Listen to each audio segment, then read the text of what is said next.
먼저 리파워는 저희 리탈에서 제공하는 무료 소프트웨어 컨피그레이터 중 하나인데요. 배전 제품들, 그러니까 리포파워, 리라인 이런 제품들을 선정을 하는 프로그램이라고. 웹 기반이기 때문에 별도의 설치하실 필요는 없습니다. 다만 사이트가 저희 리탈 사이트로 이제 들어가시기는 하는데 실제 사이트 자체는 이플랜 클라우드 기반에서 이루어지기 때문에 먼저 이플랜에 회원가입이 필요해요.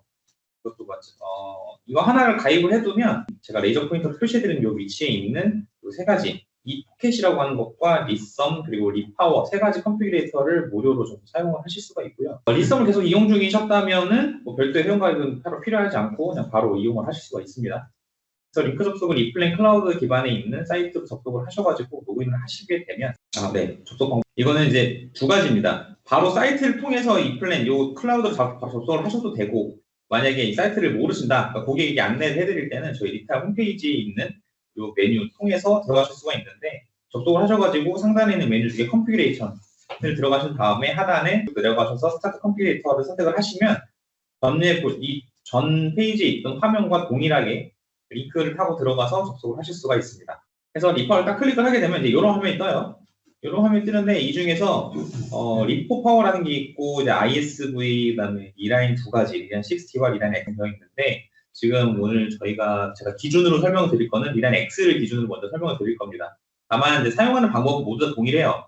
근데 아무래도 전류의 어떤 담당하고 있는 전격 전류 범위가 다르기 때문에 각각의 제품별로 선택을 해야 되는 메뉴의 어떤 값은 좀 다를 수는 있습니다만 일단은 사용하는 방법은 모두 동일하게 진행되기 때문에 먼저 리란 X를 기준으로 설명을 먼저 드리도록 하겠습니다. 가장 많이 사용하시기도 하고요. 그래서 클릭을 하게 되면 상단처럼 이런 팝업창이 뜨면서 메뉴를 선택하라고 나와요.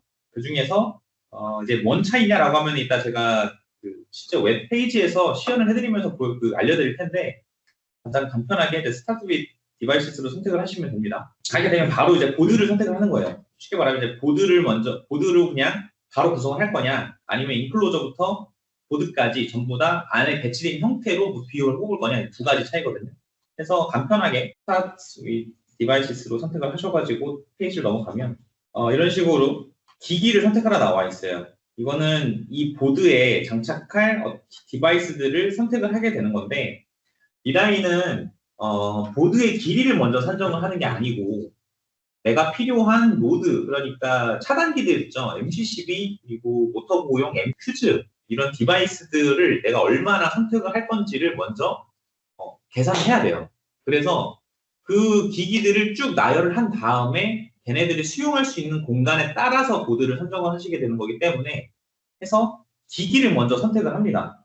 그래서 상단에 보시는 요 세 가지, 제가 빨간 박스 쳐드린 요 세 가지를 가장 많이 사용하게 되시는 아이템들인데, 먼저 이제 터미널 블록의 역할을 한다고 계속 말씀을 드리는 커넥션 어댑터가 있고요.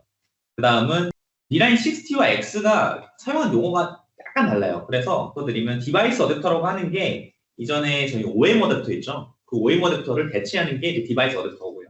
그 다음에 서킷 브레이커 어댑터라고 하는 거는 기존의 CB 컴포넌트 어댑터를 대체하는 그 역할을 하는 어댑터라고 보시면 됩니다. 하단에 있는 건 이제 퓨즈, 그 다음에 뭐 파워 서플라이 이런 기기들인데 이 기기들은 이제 주로 많이 사용하지 않으셔서 일단은 논외로 하고 이번에는 이 세 가지 가장 많이 사용하시는 이 세 가지 아이템을 기준으로 해서 설명을 드리겠습니다. 선택을 하면 커넥션 어댑터 같은 경우는 먼저 케이블 두께의 기준을 선택을 하게 돼요.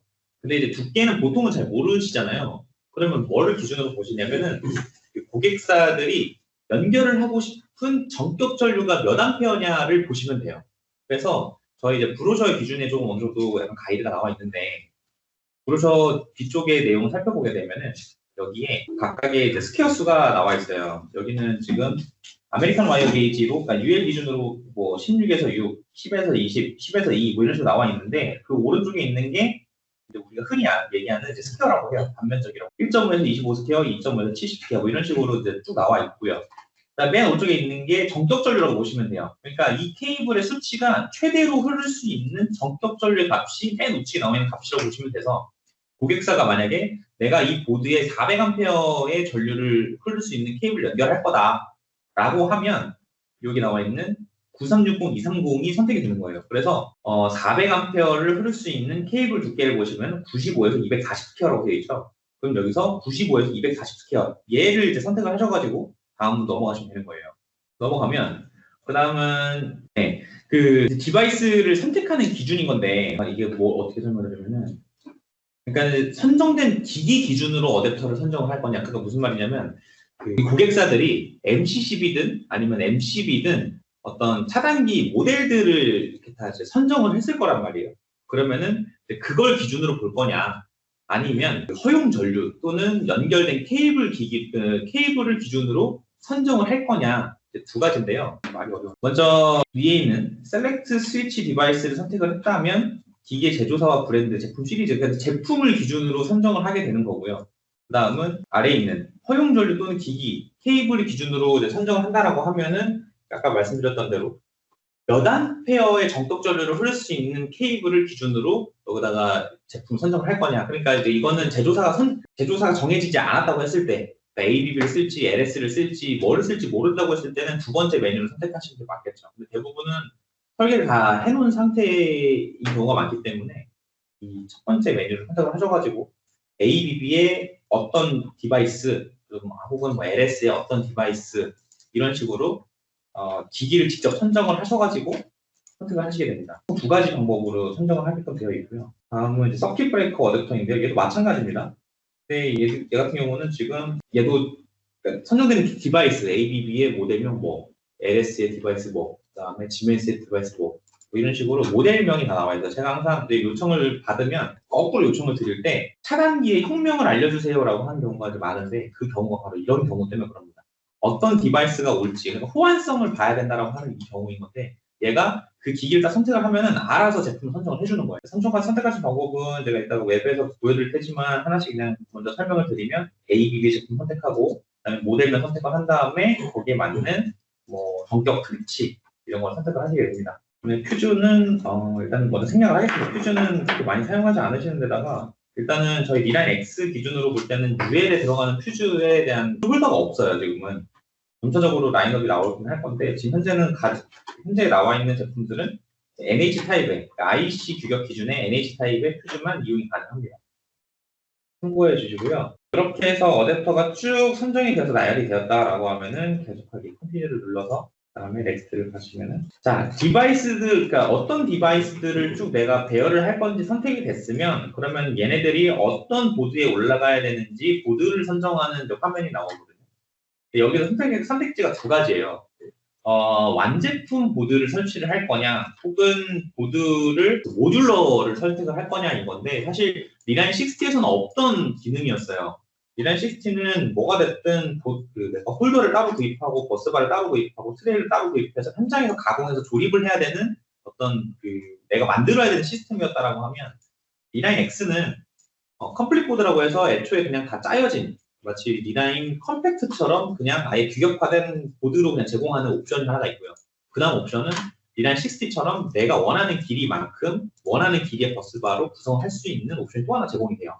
그래서 지금 제가 케이스 1, 2를 나눠놨는데 완제품 보드라면은 그냥 주어지는 계산된 길이에 따라서 내가 원하는 버스바 두께만 선택을 하시면 바로 그게 끝나고요. 모듈러 보드의 경우에는 내가 얼만큼 여분 공간을 남겨둘 것인지까지 계산을 해서 얘가 다 계산을 해줘요. 그러니까 왜 보드에 당장 지금 처음 제작을 할 때 들어가는 디바이스로 그냥 계속 뭐 10년이든 사용을 하시면 문제가 없는데 나중에 이제 확장이라거나 아니면 현장에서 뭔가 바뀐다거나 사양이 바뀐다거나 뭐 기기가 추가된다거나 하는 등의 확장 요소가 좀 염려가 되시면 스페어로 공간을 남겨놓을 수가 있거든요. 그래서 이만큼 내가 더 공간을 확보하겠다라고 하면은 그 공간까지 입력해서 계산을 해줍니다. 그래서 마찬가지로 내가 원하는 버스바의 사이즈를 입력하시게 되는데 컴플릿 보드랑 또 차이가 나는 건 여기서 차이가 나요. 완제품 보드는 5T짜리가 하나고 그 다음에 30바이 10T짜리가 하나, 두 가지 옵션 제공되는 반에서 모듈러는 다양한 버스바의 두께를 선택할 수 있기 때문에 조금 더 경제적인 사용이 가능하다는 점에서 아마 제 생각으로는 모듈러 보드를 많이 이용을 하실 것 같습니다. 그래서 모듈러의 사용은 이제 이렇고요. 그래서 이렇게 해서 다 선정이 끝나면은 다음 화면처럼 미리 보기가 이렇게 가능해져요. 그래서 내가 선택한 디바이스들 다 들어와 있는지 거기에 맞는 보드가 잘 선정이 되었는지 육안으로 확인하실 수 있고 그리고 다운로드 버튼을 클릭하게 되면은 쭉 다운로드를 할 수 있는 몇 가지 파트 리스트가 있고 뭐 어떻게 조립하는지에 대한 방법이 나와 있고 뭐 그렇습니다. 그래서 이 가장 중요한 우리는 이제 파트 리스트를 봐야 되잖아요. 파트 리스트를 다운받으면은 우측과 같은 화면에 이런 식으로 계산을 해줘요. 이거 제가 저한테 이제 뭐 비원 짜주세요라고 저한테 요청 주시면은 제가 드리는 내용하고 거의 똑같이 나옵니다. 내용들이 예를 들어서 한 개의 보드가 주문을 할 때 뭐 몇 개의 구성이 되어 있느냐, 어댑터 이걸 하나를 사면 안에 한 팩당 몇 개가 들어있느냐까지 계산을 해가지고 얘가 제품 개수를 산정을 해주거든요.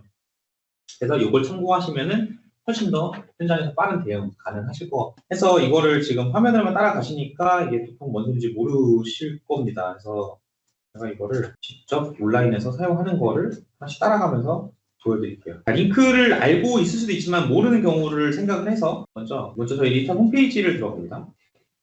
들어가시면은 상단 메뉴에 이제 컨피그레이션이라는 게 있죠. 여기를 들어가면 쭉 내려와서 여기 리파워라고 하는 거를 이제 클릭을 해줍니다. 쭉 내려가서 들어가면은 이제 스타트 컨피그레이터라는 메뉴가 있죠. 얘를 클릭하면은 얘가 이제 자동으로 이 플랜 클라우드에 있는 사이트로 넘어가요. 이렇게 하면은 친절하게 가입하는 화면으로 바로 넘어가는데 이제 저는 이제 계정이 있으니까 바로 로그인을 해서 보면은 이제 이런 식으로 이렇게 딱 나와요. 로그인하면 딱 이렇게 나오는데 여기 아래 보시면은 리탈랩이라고 해서 이포켓이 있고 리썸이 있고 리파워라고 하는 게 있습니다. 리파워를 클릭을 하시면 여기서 쭉 아까 제가 PPT 화면에서 보여드렸던 것처럼 네 가지 메뉴가 있죠. 리파워라는 게 리포파워라는 게 있고 ISV 그리고 60X가 있는데 이 중에서 X를 네, 두 가지 메뉴가 나왔죠. 이 중에서 저는 이제 Start with Devices라는 그 메뉴를 사용하시는 걸 추천을 드렸는데 그게 다 보여드릴게요. 근데 얘를 선택을 하시게 되면 이런 식으로 바로 어떤 보드를 선택할 건지 그러니까 얘는 순전히 배전 제품에 대한 어떤 보드만 산정을 하겠다라고 하는 메뉴인 거고요. 다시 돌아가서 Start with Section으로 가게 되면은 얘는 먼저 공간 할당을 인클로저부터 해줍니다. 그러니까 길이를 인클로저를 몇 자리를 쓸 거냐부터 시작을 해요. 예를 들어 뭐 800자리 쓰겠다라고 하면 여기서 인클로저부터 이런 식으로 우측에 제가 지금 그림 미리 보기 화면이 이게 나오거든요. 보시면 인클로저부터 선택을 해서 이 위치에 내가 어느 라인에 배열할 건지부터 해서 이 사이즈 안에 들어올 수 있게끔 하는 그런 이제 배치가 가능한데 대부분은 이제 이렇게 맞추시기보다는 주로 이제 보드만 산정하시는 경우가 많으니까 더구나 이제 저희는 국내 제작은 아직은 TS로 가고 있기 때문에 그래서 오늘은 보드만 구성하는 디바이스 기준의 메뉴를 살펴보도록 하겠습니다. 그래서 여기서 메뉴를 들어오시게 되면 여기 Add 디바이스를 클릭을 합니다. 하면 아까 이제 보여드렸던 화면 똑같죠?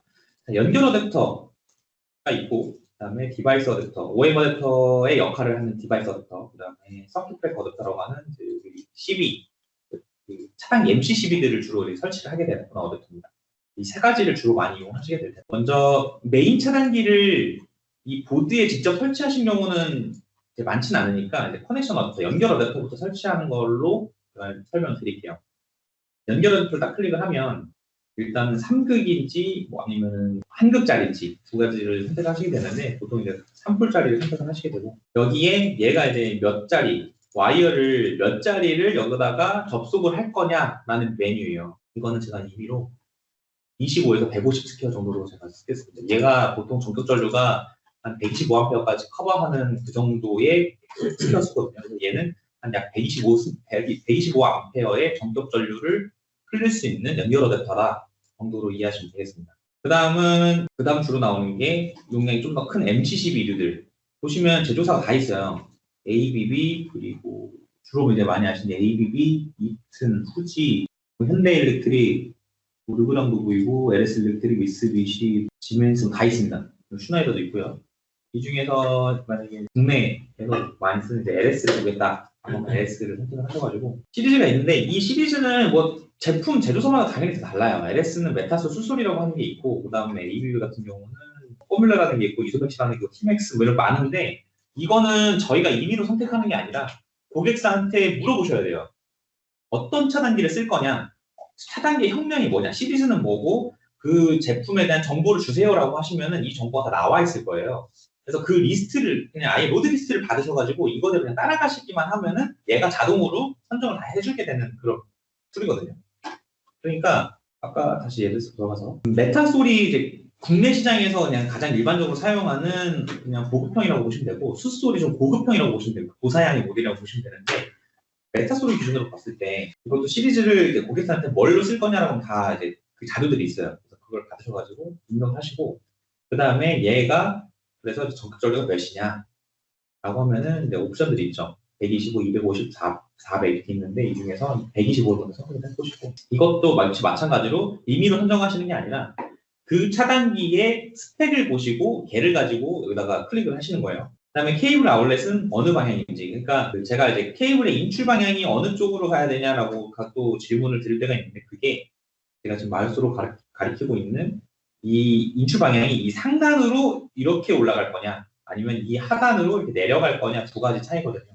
근데 보통은 이 보드 자체를 판넬의 상단으로 올려가지고 케이블을 아래로 빼는 경우가 더 많으니까 이거는 바텀으로 먼저 찍겠습니다. 그래서 얘가 한 2대 정도 들어간다. 2대가 이렇게 들어갑니다. 자, 다음은 OM 어댑터. 주로 이제 MCB가 모터보호 차단기 같은 작은 거, 그러니까 OM 어댑터라고 보시면 되는데, 얘 같은 경우가 2가지의 선택 옵션이 있다고 했죠. 제가 이거 아까 좀 그림 화면으로만 보여드리니까 설명이 좀 어려운데, 보시면 얘는 디바이스를 기준으로 선택을 하니까 똑같이 아까 좀 전에 보여드렸던 것처럼 차단기의 제조사들이 쭉 나와 있어요. 그런데 하단에 있는 요 이제 스펙 기준으로 보면은 그 차단기 제조사는 싹 사라지고, 여기에 결국 또 남는 건 아까 연결 어댑터처럼 케이블을 몇 자리를 쓸 거냐라는 옵션으로 나와버리기 때문에, 사실 이렇게 되면은 정확한 안내를 해드리기가 좀 어렵거든요, 고객한테. 고객사가 25A를 쓴다고 했는데 그게 정확히 25A인지 나중에 뭐 실제 기기를 선정했더니 그게 뭐 바뀌었다든지 하는 경우가 종종 발생할 수 있기 때문에 애초부터 처음부터 그냥 기기를 먼저 받는 편이 좋으세요. 그러니까 여기에 그래서 몇 자리에 쓰실 겁니까가 아니라 그냥 어떤 기기를 설치하실 겁니까로 질문을 접근하시는 게 훨씬 좋습니다. 그래서 이거는 그냥 셀렉트 스위치 디바이스로 그냥 선택을 하신 상태에서 기기의 제조사를 선택을 하시게 되는 거죠. 그래서 똑같이 LS로 통일을 해서 똑같이 오게 되면 이 아래에 있는 게 전격 전류입니다. 전격 전류를 몇 자리 쓸 거냐, 예를 들어 뭐 한 10A짜리 쓰겠다라고 하면은 그 10A짜리에서 고를 수 있는 선택지가 또 나와요. 그래서 이 중에서 얘가 이제 혁명이거든요. 이 차단기의 혁명인 건데, 그럼 이 중에서 또 뭘 쓸 거냐라는 거를 고객한테 물어보면 되는 거죠. 32 클릭하셔가지고 32H로 딱 클릭을 하시면, 그리고 하나 지금 한 가지 여기 추가적인 옵션인데, 익스텐션 모듈이라는 게 뭐냐면 여기에 간혹 가다가 그 차단 디바이스의 양옆으로 접점을 추가하시는 경우가 있어요. 그때는 똑같이 어댑터에도 옆에다가 공간을 확장할 수 있는 그 액세서리가 있어서 얘를 선택을 하게 되면 똑같이 이제 적용을 해주는 거예요. 접점부를 그 억스 릴레이를 이제 붙일 수 있는 공간까지 얘가 확보를 해줘라 라고 하는 메뉴거든요. 이런 식으로 임의로 선정을 했습니다. 그러면 하단에 있는 컨티뉴를 누르셔가지고 화면을 빠져나오시게 되면 이런 식으로 이제 전기적인 수치값이 이렇게 나온다고 하는데, 사실 이거는 저희한테 크게 중요하진 않아요. 어차피 고객사가 다 설계를 해놓은 내용을 바탕으로 해서 기기를 선정하기 때문에 크게 중요하지 않기 때문에 넘어가겠습니다. 넥스트를 누르시면, 자, 컴플릿 보드를 할 거냐, 모듈러 보드를 할 거냐, 2가지 선택지가 있죠. 컴플릿 보드를 하게 되면은 심플해요. 그냥 보드 사이즈가 그냥 고정적으로 나오고 내가 선택할 수 있는 보드 사이즈가 나오는 거예요. 최소 사이즈는 505mm부터 해서 1105mm까지 선택을 할 수가 있겠네요. 1105mm를 선택하게 되면 이만큼의 이제 스페어가 남는다라는 뜻이고요. 가장 타이트하게 이제 505mm 선택하겠다라고 하면 여기까지는 딱 끊어내는 거죠. 그 컴플릿 보드는 그냥 말 그대로 그냥 완전한 보드를 사겠다라고 한 거기 때문에 그냥 정해져 있습니다, 사이즈가. 뭐 버스바 사이즈는 크게 2가지로 나오게 되고요. 30바이 5짜리 쓰겠다라고 하면 여기서 컴플릿 보드는 이대로 선정이 끝나는 거고요. 모듈러 보드를 선택을 하시게 되면은 얘는 선택할 게 조금 있어요. 여기에 길이를, 이 모듈러 보드 같은 경우에는 길이의 확장을 내가 50mm 단위로 옆에다가 계속 마치 레고처럼 붙여가지고 이어갈 수 있는 그런 보드거든요.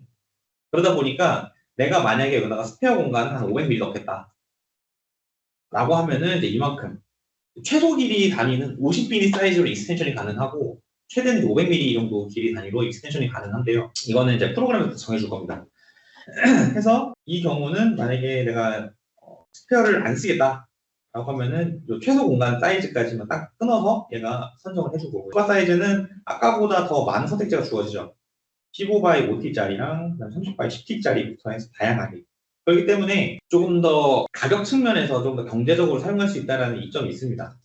그래서 이 경우는 이제 가장 작은 사이즈로 이제 선정을 했다라고 가정하고, 이 메시지가 나오는 이유가 아까 저희가 여기 들어간 그 어댑터랑 그다음에 이제 디바이스들 총 합계 용량이 얘를 초과한다라고 하는 거예요. 지금 이제 예시로 보여드리는 거기 때문에 그냥 아무런 선택을 했지만, 사실 원래 이렇게 선정이 되지 않습니다. 그 버스바의 허용 전류가 얘네 전체 사용하고자 하는 전류 용량들의 합계치를 넘어가야지 얘가 안정적인 전력 공급이 가능하기 때문에 지금 이 메시지는 그런 의미입니다. 필요하면은 이런 식으로 없어지고, 또 넥스트 누르시면은 마지막에 나옵니다. 그래서 인클로저를 쓸 거냐 말 거냐, 쓴다고 하면 뭘 쓸 거냐. TS가 있네요. TS가 우측에 이렇게 미리 보기가 나오죠. 그래서 TS에 들어갈 수 있는 위치가 이제 이 정도가 된다라고 미리 보기도 함께 나오고요. 그리고 가로로 할 건지 뭐 세로로 할 건지에 따라서도 얘가 이런 식으로 배치를 미리 보기 해줍니다. 요거는 이제 참고만 하시면 되고, 어차피 실질적인 배치는 고객사가 캐드 내에서 아마 다 이제 각각 대부분은 직접 원하는 위치에다 하시기 때문에 그 부분은 우선 생략하겠습니다. 네, 해서 넘어가면 최종적으로 내가 선정한 제품들이 그림으로 이렇게 나옵니다. 나와 있는 거 볼 수 있고요. 그러면은 선정은 끝난 거예요. 그럼 뭘 하면 되냐면 다운로드를 누르셔가지고 파트리스트, 뭐 컨피그레이션 파라미터 다 있는데 가장 중요한 게 파트리스트가 중요하겠죠. 어셈블리 플랜은 사실 얘에 맞춰서 뭘 어떻게 조립해라라고 하는 그런 게 나오는 게 아니고요. 각 제품들에 해당하는 인스트럭션들이 각각 나온 거기 때문에 필요하면 다운받으셔도 되고 필요가 하지 않으시면 넘어가셔도 좋습니다. 파트리스트를 딱 하고 주를 풀어서 이 안에 있는 걸 확인하시면 되는데, 지금 이 파일의 경우는 지금 좀 전에 컴퓨레이터를 통해서 진행했던 요 저장된 데이터 값을 파일로 저장한 거예요. 그래서 내가 지금 이 화면에서 모르고 나갔다라고 하더라도 이 파일을 통해서 불러오게 되면은 좀 전에 설정하셨던 모든 값들 똑같이 그대로 웹에서 불러올 수 있고요. 파트리스트 딱 들어가면 시가 많이 보이네요. 이런 식으로 다 정해줍니다.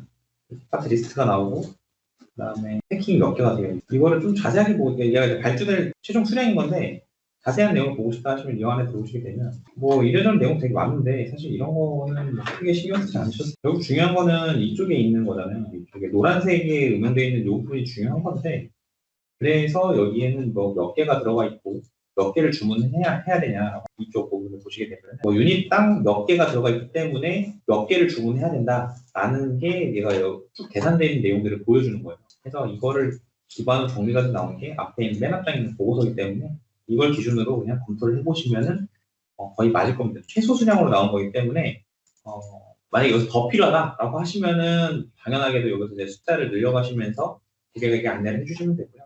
여기 보시면 모듈러 보드를 지금 했기 때문에 길이가 지금 모듈러 보드가 54mm짜리 나와가지고 선정을 다 해준 모습이고, 아까 CPU 어댑터 여기 들어가 있고, 연결 어댑터 여기 들어가 있고, OM 어댑터, 디바이스 어댑터 여기 들어가 있고, 그리고 디바이스 어댑터에다가 아까 연장을 할 때 필요하다고 말씀드렸던 게 다 들어가 있죠. 버스바 내가 원하는 사이즈에 들어가 있고, 엔드모듈 들어가 있고, 모듈러 보드 같은 경우는 보드가 있고 거기에 양 끝단에 엔드를 붙여줘야지 얘가 딱 마감이 돼요. 얘가 이제 여기까지 보드라고 보시면 되고, 얘네들이 어댑터, 얘가 어댑터 액세서리, 얘가 버스바, 필요한 건 다 들어갔습니다. 그래서 이런 식으로 선정을 하시면은 간단하고 쉽게 제품을 선정하실 수가 있겠습니다. 리라인 60도 메뉴 구성이나 그리고 나와 있는 그림, 형상 이런 건 조금 다르기는 하지만 기본적으로 제품을 어떻게 선정하는지는 똑같이 좀 다 나와 있으니까요. 그리고 기존 대비해서 리라인 60는 그 전에 제가 잘 추천드리지 않았던 게, 사실 이 디바이스들에 대한 호환 제품 여부들이 많이 나와 있지가 않았어요. 개수가 너무 적어가지고.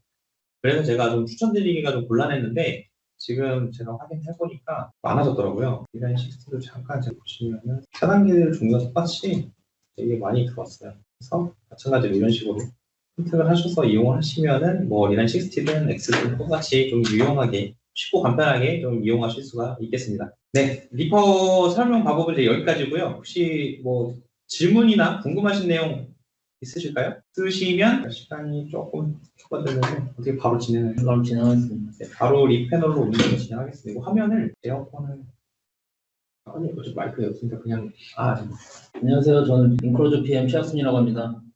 이어서 리패널 교육 시작하도록 하겠습니다. 보이시죠? 하면 이거는 꺼장고 이걸로 일단 리패널을 저기 인클로저, 대형 인클로저, 스몰 인클로저를 컨피규레이터 하는 제품이고요. 나오게 된 사연은 엔지니어링부터 뭐 제조까지 뭐 다 이어지는 이 밸류체인을 통해 제조의 효율 극대화를 할 수 있다는 뭐 그런 내용입니다.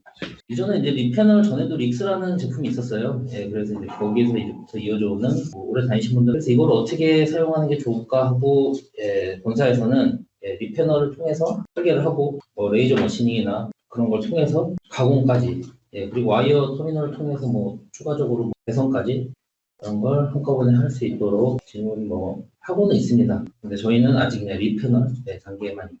그래서 리패널을 쓰면 좀 좋은 게 뭘까? 간단하게 이제 판넬 가공 및 주문을 할 수가 있어요. 외암 선택하시고 액세서리 선택하시고 판넬 가공하시고 데이터 생성된 거를 보내기를 하면 저희 본사를 통해서 저희가 이제 그 소스를 받아서 다 이제 영업사원들이나 뭐 엔지니어링 쪽이나 이런 쪽으로 다 보내주기 때문에 이걸 통해서 다 발주를 내실 수 있고 뭐 할 수 있는 거고 자세한 내용을 차차 리패널 특장점이라고 하면 범위예요. 그래서 대형 인클로저 같은 경우는 최대 6대까지 이제 열반이 각기 다른 사이즈의 한 채를 열반도 가능하고 이런 뭔가 간섭 사항이나 이제 안 되는 부분들은 불가하다고 이제 알림이 다 뜨고 이제 빨간색으로 알림을 주기 때문에 추가적으로 뭐 이게 좋다고 하는 점은 간섭 검토가 뭐 된다는 거.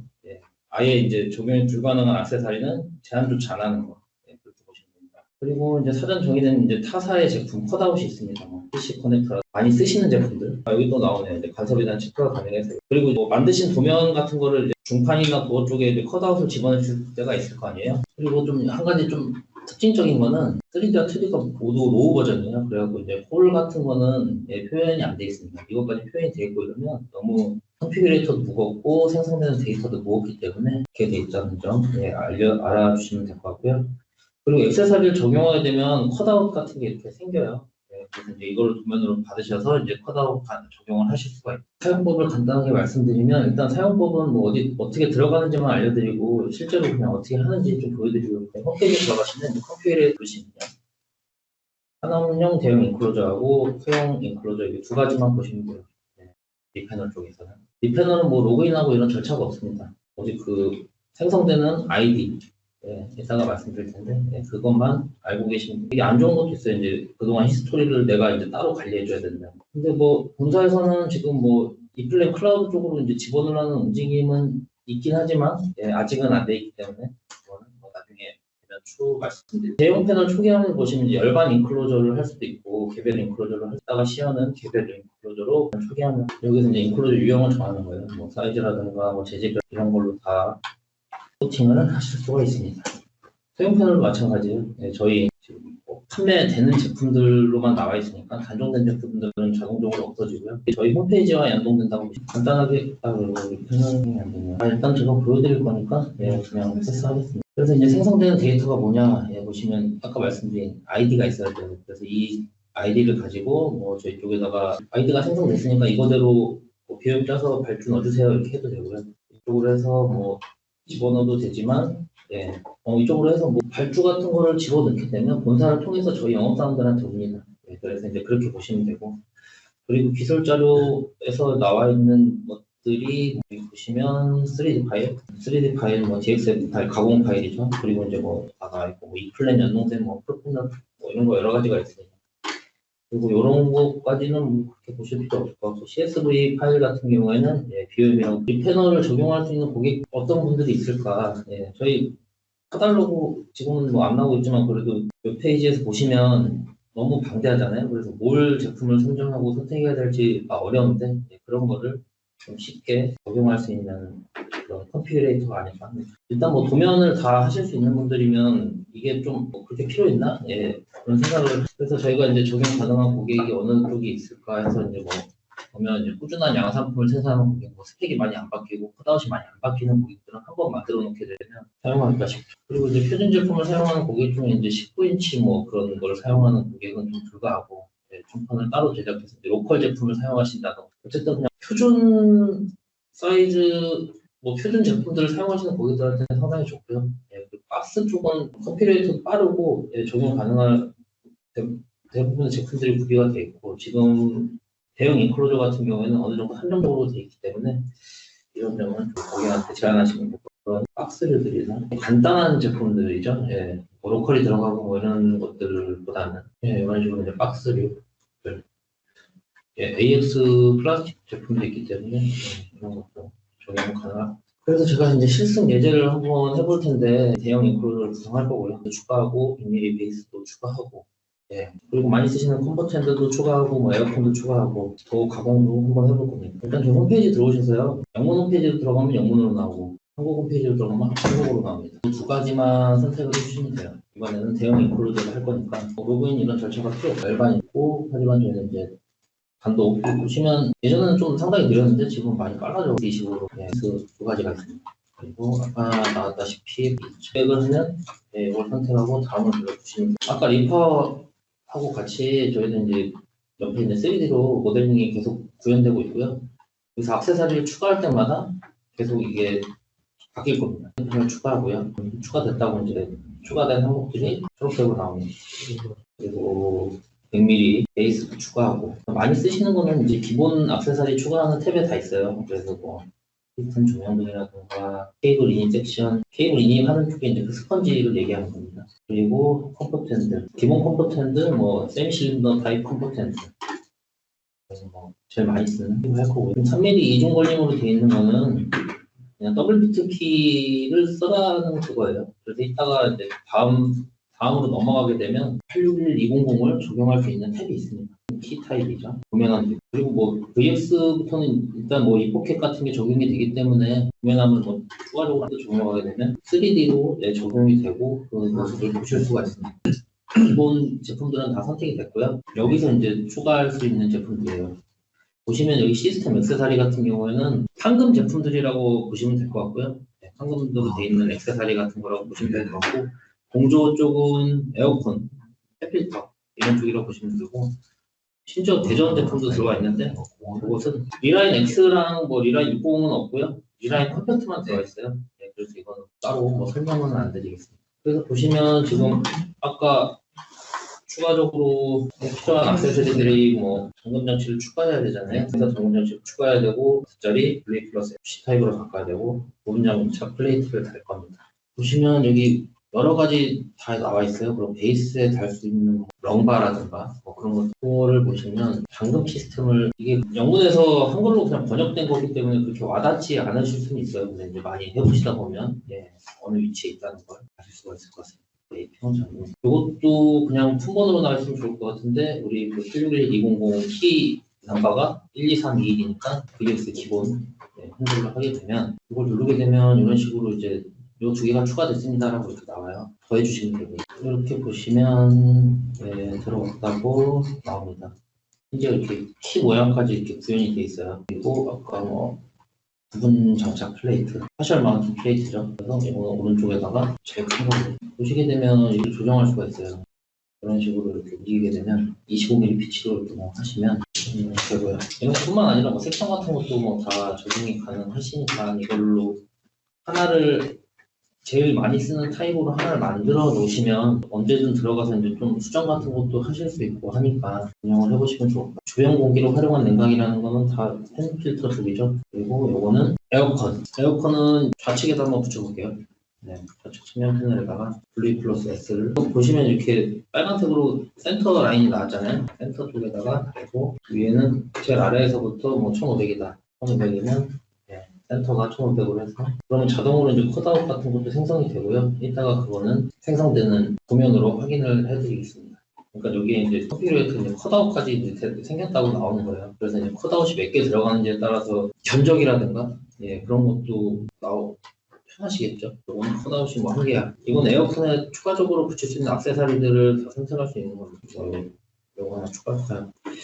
렌트 스위치 하나 추가했고 그리고 여기서는 이제 액세서리 같은 걸 추가하는 거고요. 이제 수정이라고 되어 있는 부분이 여기가 이제 가공을 하는 하단 및 천공을 배치하십시오라고 나오잖아요. 그러면 전면 도어에다가 이런 여러 가지 이제 모양 같은 것도 있습니다. 전면 도어에 식사 방을 센터 쪽하고 뭐 맞춰서 참조점을 오른쪽 상단으로 줄게요.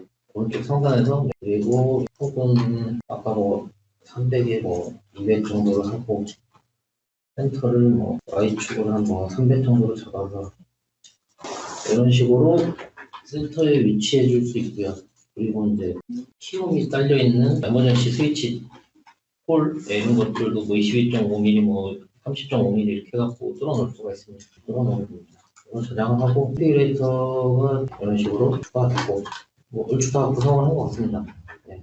그리고 넘어가면 비용이 나가요. 비용이 뭐 맞는지 일단 확인을 해보시고 뭐 초심 뭐 리탈 걸 처음 써보는 고객은 확인이 불가능하잖아요. 네, 그럼 이걸 그대로 전달을 시키면 돼요. 네, 전달해서 이제 뭐 저희가 할 역할이니까요. 그 완료된 아이디라는 게 있는데 이거를 언제든지 여기 오픈 컨피그레이션이라고 있잖아요. 여기다 넣고 아이디를 집어넣게 되면 언제든지 이 완성된 컨피그레이터를 열 수가 있습니다. 이게 그냥 본사를 갔다 오기 때문에 이렇게 좀 시간이 있어서 이거를 복사해놓는다, 이메일로 보내놓는다 이렇게 하시면 돼요. 그리고 기술 자료 받기 위해서 뭐 이런 식으로 뭐 해서 이름 적고 이메일 적고 뭐 프로젝트 있는 주석 같은 걸 적게 되면 이런 것들도 다 영업사원들한테 전달이 되기 때문에 본사에서 다 이걸 받아요. 그래서 이거는 이제 본인이 받는 거지만 본사에도 놨기 때문에 그 이탈 영업사원들한테도 전달이 받게 되면 이게 오는 시간이 한 10분 정도 걸리기 때문에 좀 빠른 진행을 위해서 제가 어떻게 오는지 그냥 바로 보여드릴게요. 여기 보시면 뭐 비로그 액션은 이제 뭐 가공 같은 게 뭐가 필요한지 뭐 비로그 마테리얼은 뭐 아시다시피 이제 BOM 그런 게 들어오게 되는 거고요.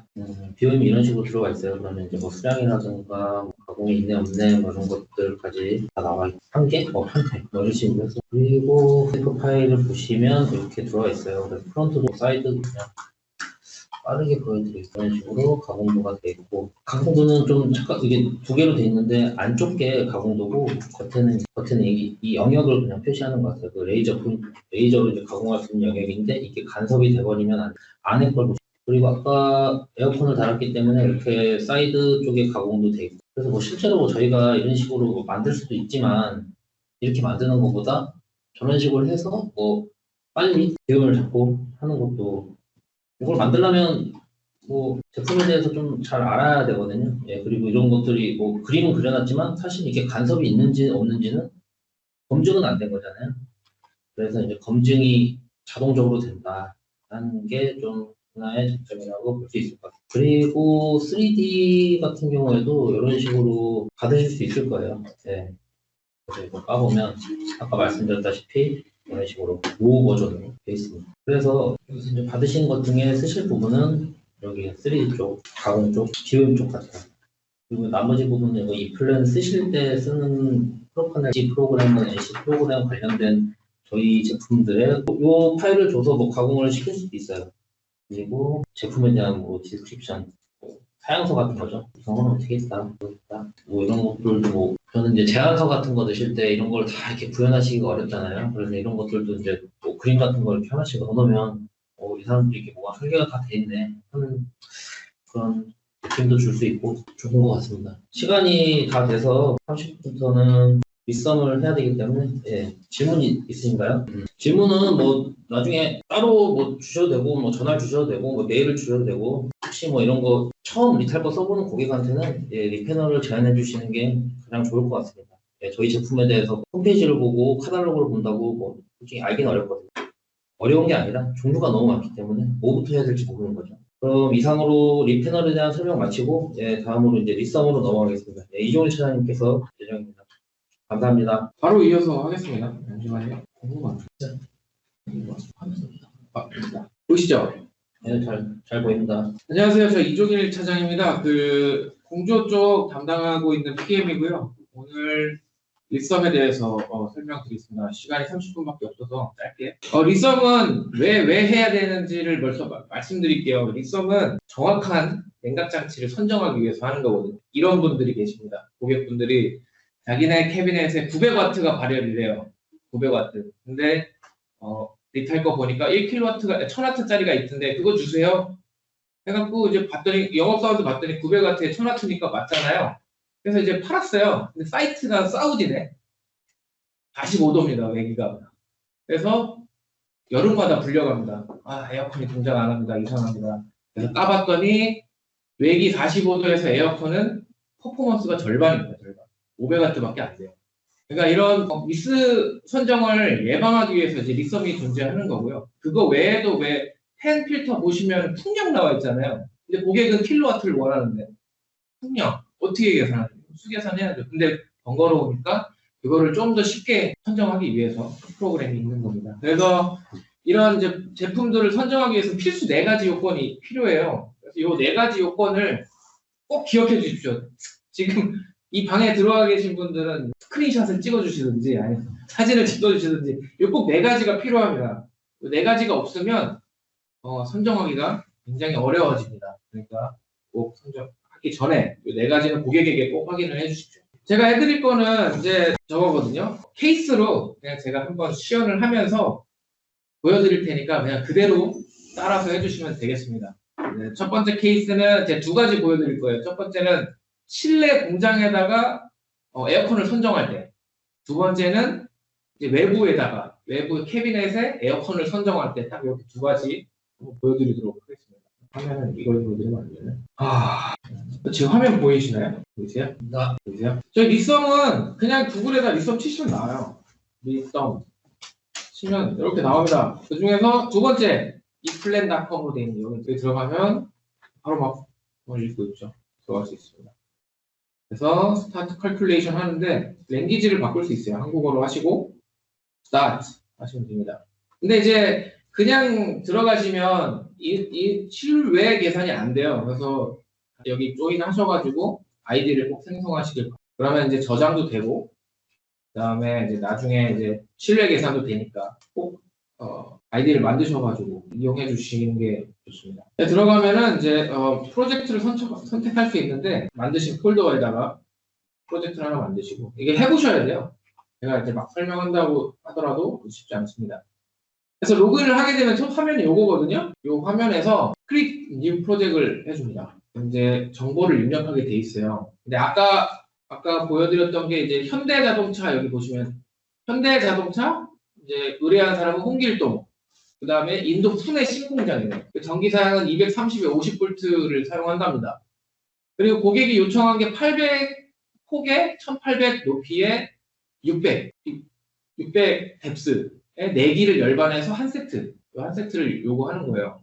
봤더니 이제 시스템 외부가 푸네죠, 푸네. 인도 푸네의 겨울철 온도가 10도인 거예요. 그리고 여름철 온도가 실내 기준에서 32도 최대 이렇게 되는 겁니다. 그래서 고객이 원하는 캐비넷 내부 허용 온도는 최저 15도를 최저 15도 정도면 될 것 같고 최고 40도 이상은 올라가지 않게 해주세요. 이게 이제 고객의 니즈인 거예요. 발열량을 봤더니 캐비넷이 4개가 하나의 세트로 해서 열반되기로 했잖아요. 봤더니 첫 번째 함체는 300W, 두 번째는 500W, 세 번째는 400W, 네 번째는 몰라요, 발열량을. BOM만 알아. 요 안에 인버터가 3개 들어가 있다. 요거만 정보를 준 겁니다. 요걸 가지고 저희가 발열량을 찾아야 돼요. 그 다음에 기타로 이제 열반에서 한 세트고 1기와 2기 사이에 겹벽 패널이 없습니다. 아, 그런가? 어떻게 컴퓨터 화면을 보면 돼요? 화면을 보면 화면. 죄송해요. 그리고 여기 보시면은 이제 여기까지 설명드렸죠. 1기와 2기 사이 겹벽 패널이 없습니다. 나머지는 이제 겹벽을 쳐가지고 인클로저를 한 채가 하나에 열반되어 있지만 따로가 되어 있는 그런 상태고 고객이 통신이 되는 에어컨을 선정해 주세요를 얘기를 하셨어요. 이제 진행을 해볼게요. 프로젝트 네임은 뭡니까? 인도 푸네 신공장 프로젝트고 여기 디스크립션 쓰고 싶으시면 쓰고 파트 프로젝트 네임 받으셨으면 쓰시면 되고요. 그 다음에 애디셔널 인포메이션인데 중요한 건 요 컴퍼니 현대 그리고 또 중요한 게 여기 엔드 유저 엔드 커스터머 여기도 현대자동차 인스톨레이션 로케이션 어디죠? 인도 푸네입니다. 컨택 펄스는 홍길동 컨택 인포메이션은 골뱅이 현대 되겠죠. 요 포인트만 기입해 주시고 나머지 기입해 주셔도 되는데 이걸 왜 기입해 주냐면 나중에 그걸 봤거든요. 저희 칼큘레이션 시트를 봤는데 거기에 이 정보가 같이 기입이 돼서 출력이 돼요. 그래서 고객한테 줄 때 이런 정보를 입력해서 주면은 뭔가 좀 더 자기네들한테 특별하게 이제 신경을 써서 만들었다라고 하는 그런 인상을 좀 드릴 수가 있습니다. 반드시 이거를 좀 해주시고 그래서 이제 이걸 작성을 하셨으면 Add Calculation을 눌러줍니다. 그럼 선택할 수 있어요. 근데 보니까 인도 푸네 신공장인데 보다 보니까 실내 공장입니다. 실내라서 인도어로 선택을 합니다. Calculation은 뭐 New Calculation으로 해도 되고 뭐 이렇게 해주시면 되고요. 이 오른쪽은 해발이거든요. 근데 이거는 뭐 확인해 보셔야 되겠지만 한 300m 뭐 이 정도 될 거예요. 근데 한국도 뭐 400m 정도니까 450m니까 그거를 확인해서 해발 미터를 이제 기입해 주시면 되고요. 그 다음에 그러니까 인도는 한 300m니까 이 사이에 있는 거죠. 미니멈 온도를 기입해 줍니다. 여기 보시면 여기 시스템 내부 최저 허용 온도가 15도였죠. 15도 입력해주고 고객이 요구하는 최대 온도 40도. 그 다음에 인도 푸네 최저 온도 10도. 최고 온도는 32도가 되겠습니다. 그리고 현장 전기 공급 사양이 230에 50Hz네요. 오케이. 또 비탈 합체를 사용합니다. 합체를 사용하면 이렇게 화면이 생기거든요. 그 합체 세트 이름인 거예요. 그래서 뭐 주면은 주신 대로 그냥 기입을 하시면 되고 없으면 이제 만드는 거죠. 뭐 인도 인클로저 01 세트 뭐 이런 식으로 해주는 겁니다. 내려오시면 여기 내려오셔서 쭉쭉 스킵하고 요거 깔때기 모양을 클릭해 주십시오. 필터가 뜨거든요. 깔때기 모양을 누르면 이제 인클로저의 재원을 입력하는 게 먼저 떠요. 그래서 여기다 입력을 해줍니다. 고객이 원하는 사이즈 뎁스가 600이죠. 600. 그다음에 하이트가 800. 그다음에 고객이 원하는 게 폭이 800입니다. 800. 타입은 뭐냐? TS로 해도 되고요. VX로 해도 됩니다. VX로 한번 해볼게요. 그럼 벌써 이미 필터링이 돼갖고 두 가지가 나오죠. 그 다음 밑에 필터링을 더 해주는 거예요. 우선 머테리얼. 시스틸이 스탠다드입니다. 시스틸을 눌러주시고, 월 타입. 싱글 월이죠. 한 장짜리. 더블 타입은 이제 두 장으로 하는 아웃도어용 되겠고요. 아웃도어 어플리케이션은 실내니까 허용 안 합니다. 도어는 몇 개? 한 개로 하겠습니다. 그건 딱 선정이 됩니다. 이걸 눌러주세요. 셀렉. 그럼 이제 이 첫 번째 합체에 대한 내용이 이제 다 기입이 된 거예요. 그러면 이제 자동적으로 뭐 페이 팩터라든가 디멘전이라든가 이런 것들이 들어갔고 저희가 입력해줘야 될 건 뭐 발열량. 아까 보니까 첫 번째 함체 발열량 300W래요. 300을 넣어줍니다. 라이 해줬는데 그 다음 번째 이제 저희가 4개가 열반이니까 똑같은 놈을 4개를 해야 되잖아요. 근데 이 더하기를 누르게 되면 열반은 이제 여기 하나 생성은 되는데 이 밑에 내용을 똑같이 또 기입을 해줘야 돼요. 이렇게 귀찮잖아요. 똑같은 내용인데 그래서 이 오른쪽을 넣어주면 이 앞에 있는 놈을 카피 앤 페이스트를 합니다. 똑같이. 그래서 이 두 번째 내려가 보면 복사됐죠? 똑같이 발열량만 넣어주면 되겠습니다. 발열량 두 번째 패널은 500W네요. 500W를 넣어. 라이 또 만들어주는 거예요. 하나. 그래서 세 번째, 네 번째까지 다 만들었죠? 그래서 이제 똑같은 함체 표정은 됐고 발열량만 입력해 주시면 됩니다. 세 번째 함체는 얼마였죠? 400W. 그리고 네 번째 함체 보시면 네 번째 함체는 발열량을 못 줬어요, 고객이. 그럼 뭐야? 여기 모델명만 알고 있네요. 모델명을 선정해 줍니다. 아까 여기다 기입했잖아요. 우리가 이제 고객이 이제 발열량을 주면 여기다 기입하는 거고 없으면 이 BOM을 가지고 체크를 하든지 아니면 현재 돌아가고 있는 인클로저의 인아웃 온도를 찍어가지고 발열량을 계산하는 것도 이것도 됩니다. 근데 그걸 찍기 전에 다운이 되겠죠. 고객 시스템이. 그래서 BOM을 선택을 하게 됩니다. 여기 보시면 고객이 준 BOM을 가지고 발열량을 찍을 수 있어요. 보면은 매뉴팩처러가 되게 많습니다. ABB, 댐퍼스 있는데 여기 제네럴도 있고. 제네럴은 이제 메이커가 막 LS 여기 없는 거, LS 아니면은 막 그레이드가 좀 낮은 그런 애들은 제네럴로 누르시고 그 다음에 컴포넌트 그룹을 뭐 그 캐패시터냐 뭐 그 다음에 뭐 퓨즈냐 아니면 서킷 브레이커냐 요거를 이제 제네럴로 이제 입력을 하시면 되는 거고 저희는 이제 모델명을 알고 있잖아요. 여기 SEW 인버터의 MCX9100 이거거든요. 이걸 카피하는 거예요. 이 정도까지 카페에서 서칭에 넣으면 딱 넣으면 검색이 되죠. 검색이 됩니다. 그 뒤에 5532에 4 요 모델이네요. 요 모델 됩니다. 근데 수량이 3개죠. 여기 수량 3개니까 하나, 둘, 계속 컴포넌트 하면 자동적으로 이렇게 계산이 됩니다. 발열량이. 그리고 apply 하게 되면 네 번째 함체에 이렇게 들어가 있는 걸 보실 수가 있는 거예요. 그 다음 이제 이 발열량까지 넣으셨으면 그 다음 해줘야 될 거는 요겁니다. 요걸 좀 눌러주세요. 이게 뭐냐면 원래 저희 에어컨이나 팬필터는 기본적으로 사이드 패널에 부착하는 걸 저희가 제한해요. 근데 도어에도 붙을 수가 있거든요. 뒤에도 붙을 수가 있고 요걸 눌러줘야지 도어나 뒤쪽에도 붙어주는 걸 고려하는 거예요. 그래서 요걸 눌러주십시오. 그 질문이 있는데요. 그 맨 밑에 버퍼라고 되어 있는 거는 뭐 어떻게 건드려줘야 돼요? 이 버퍼는 발열의 버퍼입니다. 그러니까 만약에 저희가 100%라고 했잖아요. 그러면 이제 약간 애매한 거예요.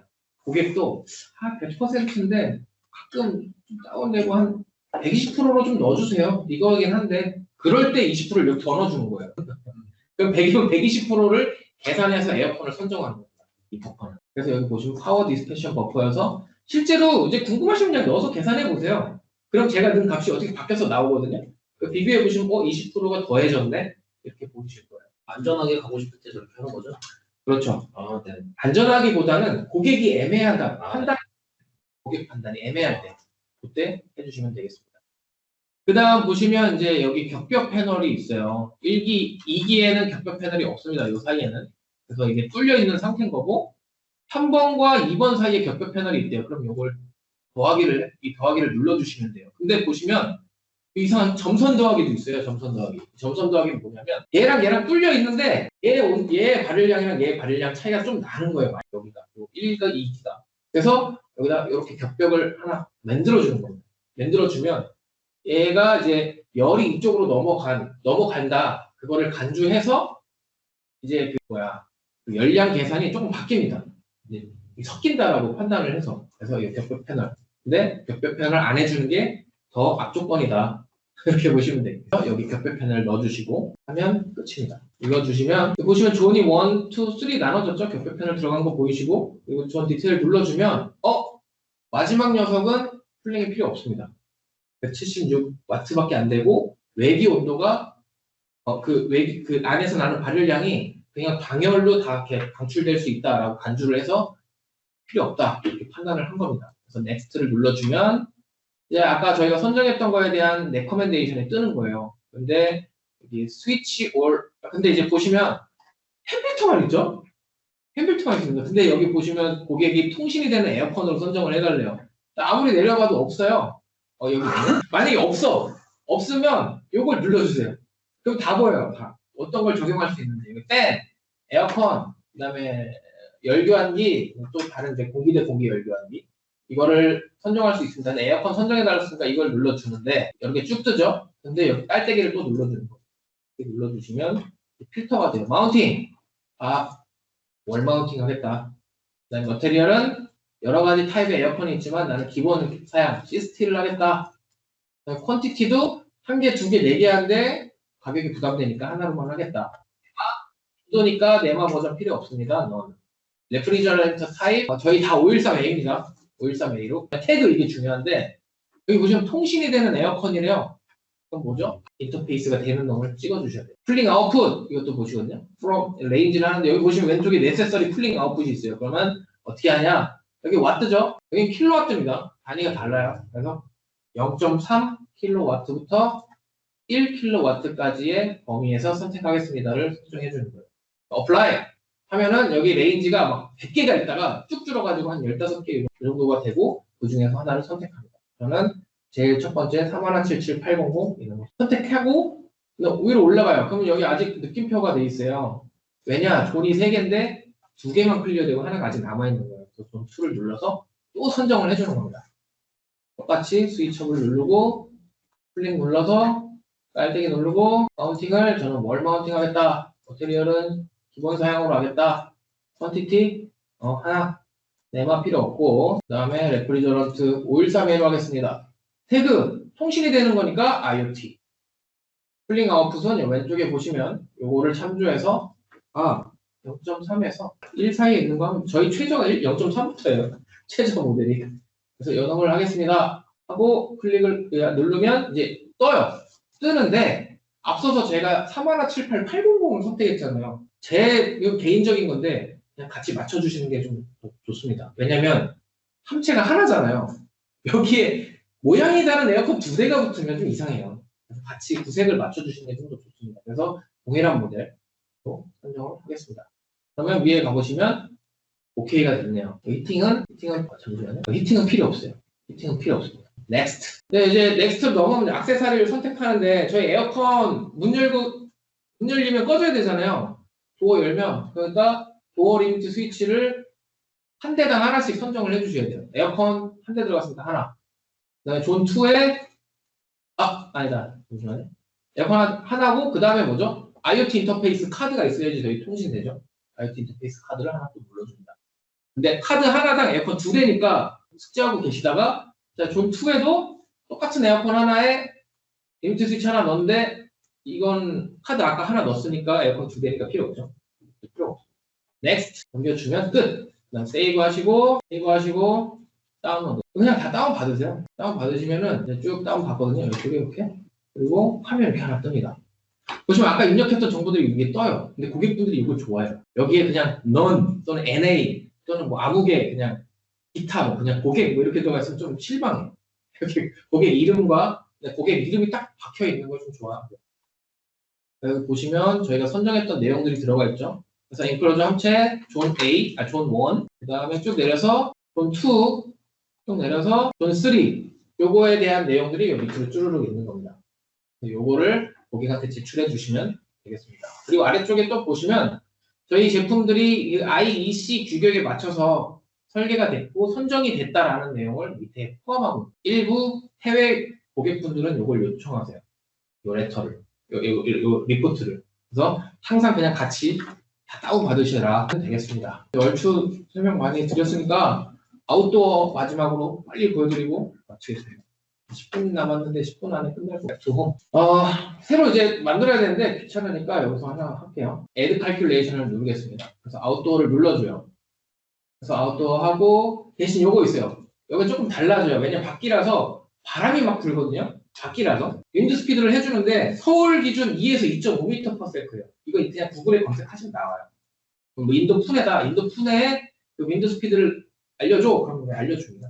2m 넣어주고요. 해발 넣어주고 미니멈 템퍼레처 이거 안 미니멈 요게 아웃도어 버전이거든요. 보시면 외부 온도 마이너스 10도입니다. 마이너스 10도. 인천 송도라서 너무 춥죠. 바람이 많이 불거든요. 마이너스 10도.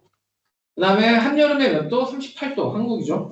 38도. 그리고 저희가 국방부죠. 저희 일조량에 좀 차이가 있습니다. 그리고 인터널 템퍼레처 허용하는 거 5도. 겨울철에 5도까지만 해주세요. 왜? 동파 방지용으로.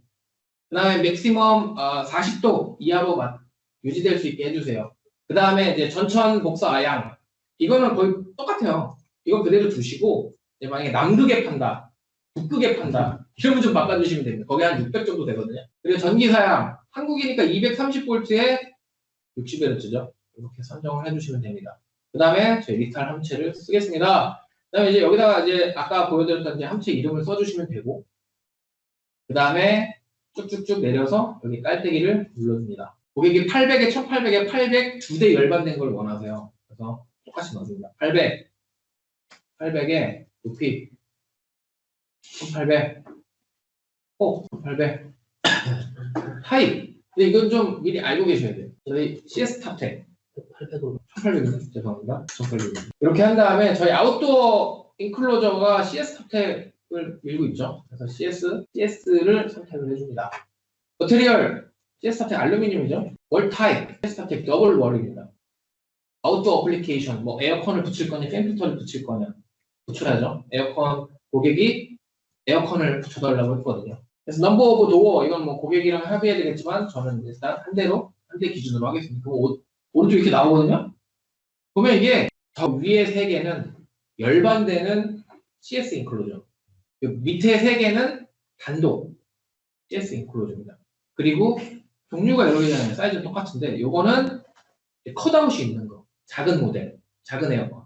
그 밑에는 큰 에어컨에 컷아웃이 있는 거.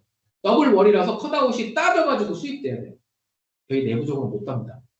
그래서 저는 열반을 해야 되기 때문에 왜냐하면 두 대 열반을 해야 되기 때문에 위에 놈을 선택을 할 거고 에어컨을 붙여야 되는데 작은 놈인지 큰 놈인지 여기서 선택을 해야 되는데 모르잖아요. 그럼 고객 발열량을 보는 겁니다. 500W 더하기 800W면 1300 정도 되죠? 요 중간 놈이 1500kW짜리 1500W짜리 에어컨용이에요. 요거를 셀렉트 해주고 첫 번째 함체에 여기 보면 500W, 800W거든요. 500W를 넣어줍니다. 그리고 복사 두 번째 놈 복사를 해주고 쭉쭉 내려서 이놈은 어디였죠? 800W 넣어주고 그 다음 올 어라운드 서페이스에 부착할 가능성이 있다. 그래서 어디갔냐?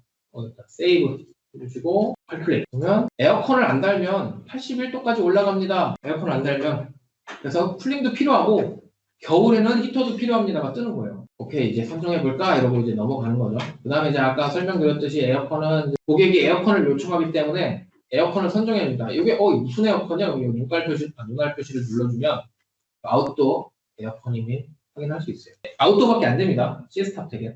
그래서 이놈을 클릭을 해주시고 그 다음에 히팅도 있어요. 여기 화살표 표시 있죠. 히팅을 눌러줍니다. 보시면 necessary out도 돼서 이놈을 레커멘드 합니다. 3개를 레커멘드 합니다. 하는 거죠. 보시면 오케이 next 넘어갑니다. 에어컨 한 대 들어갔죠? 에어컨 한 대당 도어 스위치 하나 들어가고 그 다음에 통신이 되는 에어컨 해주세요. 그러면 IoT 인터페이스 카드 하나. 그 다음에 히팅 쪽 히터 3개 들어갔습니다. 3개 히터 3개 3개니까 서머스탯 써도 되고요. 디지털 서머스탯 써도 되고 하이드로스탯 습도에 따라서 온오프 되는 이걸 써도 되는데 저는 제일 저렴한 서머스탯 근데 히터 3개죠. 3개 넣어주셔야 돼요. 넥스트 세이브 해서 출력해서 고객에게 제출해 주십니다. 그다음에 하나 더 말씀드리고 싶었던 거는 히터를 이렇게 선정하셔도 되는데 그냥 이렇게만 보셔도 돼요. 보시면 동파 방지를 위한 히터 용량은 이렇게 계산하시면 됩니다. 나중에 저한테 그냥 문의해 주셔도 되고요. 아니면 그냥 아까 그 4가지 조건 있잖아요. 4가지 조건을 챗GPT한테 입력을 하세요. 그다음에 히터 용량 선정해줘요. 아주 간편하죠? 그런데 이제 챗GPT도 거짓말 하잖아요. 그러니까 요거를 좀 숙지하고 계셨다가 요거 한번 수계산 해보시고 몇 번 해보시면 이제 통으로 이 정도 온도에 이 정도 용량이면 히터 뭐뭐더라 그렇게 감이 오시니까 그때부터는 이제 그냥 감으로 하시면 돼요. 그리고 이제 분들 중에 그런 분들이 계세요. 이제 상대 습도를 맞추고 싶은 분들이 있어요. 그런 분들은 제가 지금 이제 여기서는 안 되고 엑셀로 로직을 만들고 있거든요. 쉬워요. 금방 하니까 그거는 이제 나중에 제가 배포 드릴 건데 그 전에 만약에 인ኳ이를 받으시면 저한테 연락 주세요. 제가 수계산 오늘 설명드릴 리썸은 여기까지입니다. 감사합니다. 질문은 여기 채팅창에 남겨주셔도 되고요. 메일로 주셔도 되고 전화로 주셔도 됩니다. 제가 마지막 시간으로 오늘 저희가 준비했던 세션은 다 끝났고요. 좀 도움이 되셨으면 좋겠고 오늘 세션 이후에 필요하신 내용 있으시면은 저희 각 PM들한테 연락 주십시오. 개인적으로. 오늘 세션 여기까지고 오늘 이만 마치도록 하겠습니다.